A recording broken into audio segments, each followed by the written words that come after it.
Hello, dear friend. Thank you for coming. I'll be very excited for CCU to watch this our program.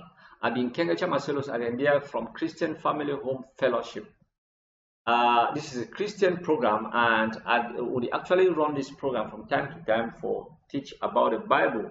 We'll get Bible review, we'll get Sunday services, and from time to time we'll come for expose or for present which way we'll teach them either during one of our Bible study sessions or during one of our Sunday service session.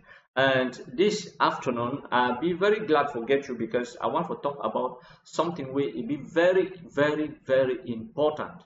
Very important because now one of those things the way it prevent we forget blessings. Some of we would grow, would live in society in too much sorrow, in too much pains, with so many obstacles, and will not be able to really situate where these problems are coming from. But we are doing something that we have not remarked, or something that we never see. No time say this. So if you really been a blockage for we for grow, just like any other person they around. You live for society, you get a neighbor, you picking, they don't grow, they don't go school, they don't be a baby picking them, they don't be very blessed children, and you there we don't picking them, when I need to grow. When I don't accuse people them for village, accuse when our great grandparents say this, that, and so on. But when now you yourself you be the trouble, when now we say will be the trouble. And so in this particular session, we will talk about one very important thing it is stand like obstacle. It need to only stand like obstacle, but now one losing the way they bring me problems, they bring me sorrows. And we'll take this teaching from 1 Timothy chapter 6, verse 10, and where it talks say, for the love of money is a root of all kinds of evil. The second part there we say, for which some have strayed from the faith in their greediness, and pierced themselves through with many sorrows. And so the topic we talk about here now, greediness, being greedy. Now our topic that for this afternoon, and it be very brief. And now for this particular chapter and verse, we don't see say, Bible the travel tell we say, when you love money so much, you'll be exposed to all kinds of evil. When we talk about evil here, evil will be those challenges the way they face our society. Evil will be those things the way you don't call and say evil where you need to grow. You are beginning all the rumble, all the door picking them. They need to do well for school. You put money for business, the business tomorrow don't fall. You start talk say evil, devil, you go for village, say this, that, accuse people them around, accuse even your neighbors, accuse your papa, accuse your mommy. But when now you say self, you be the problem. But the most important thing I say, the second part it tell we say we don't move straight from the faith. That means we don't go away from God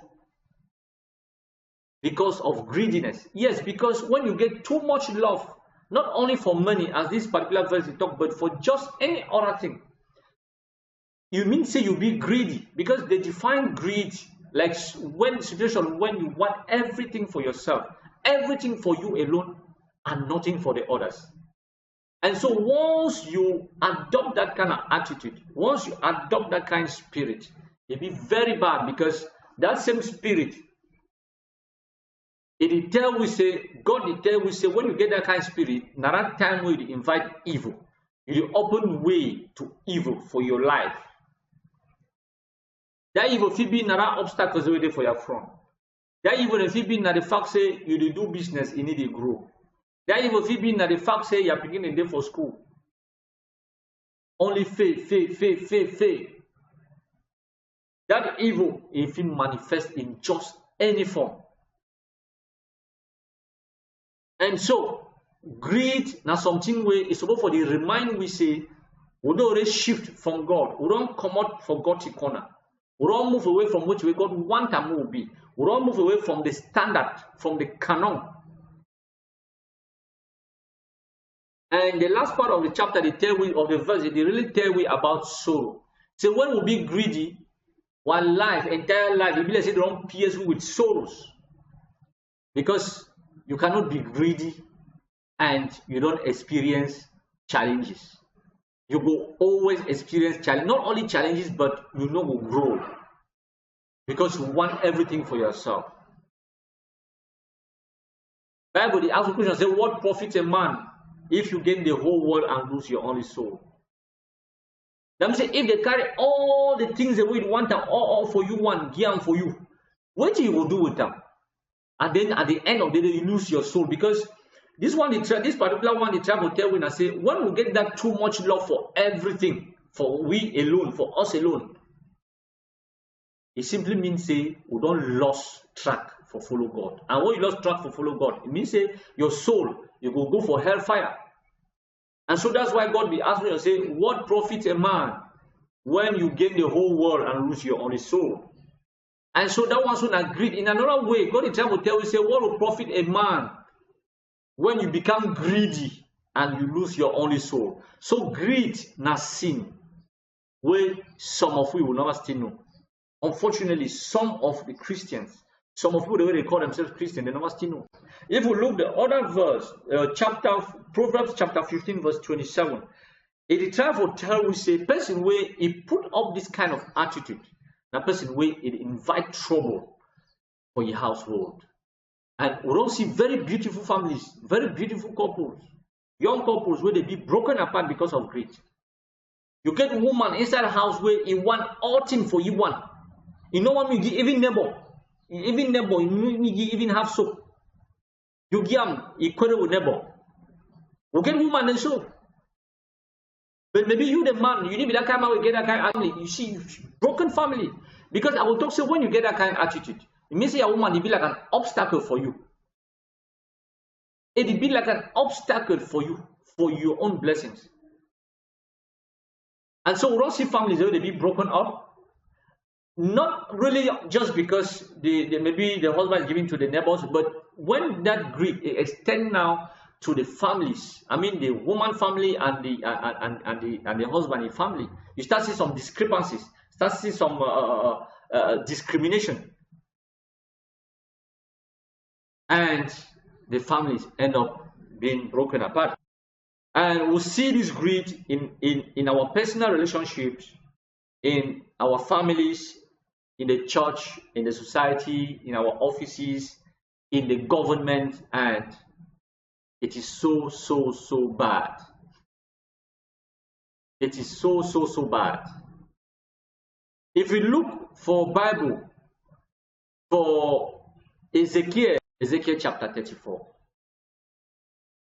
where God, it sent prophet Ezekiel, make it go tell shepherd, because shepherd, they're like leaders. Shepherd are person really keep sheep, but this particular area they try for depict something for making people see something. We say shepherd, they're like leaders, okay, and then the sheep, they're like people. The way that leader, they lead them, and you get leaders. I mean, like for governors, even in our families, you get leaders in way they want everything for themselves.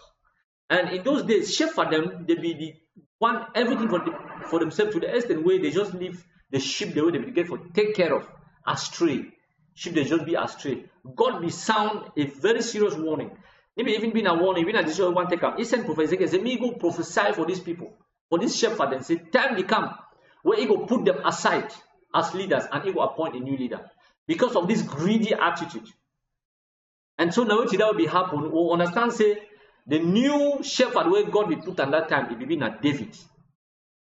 And so when would it be greedy? More understand, say, God will forget we, he will put we aside, and then he will follow up with different people the way they know will be greedy.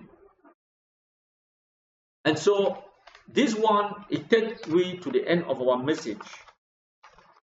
We believe, say, we don't learn from this message and say God will help we more adopt an attitude of sharing, an attitude of giving, even when we don't know who we are giving to. We just give, just share. You do work out with empty motor people and carry them for road.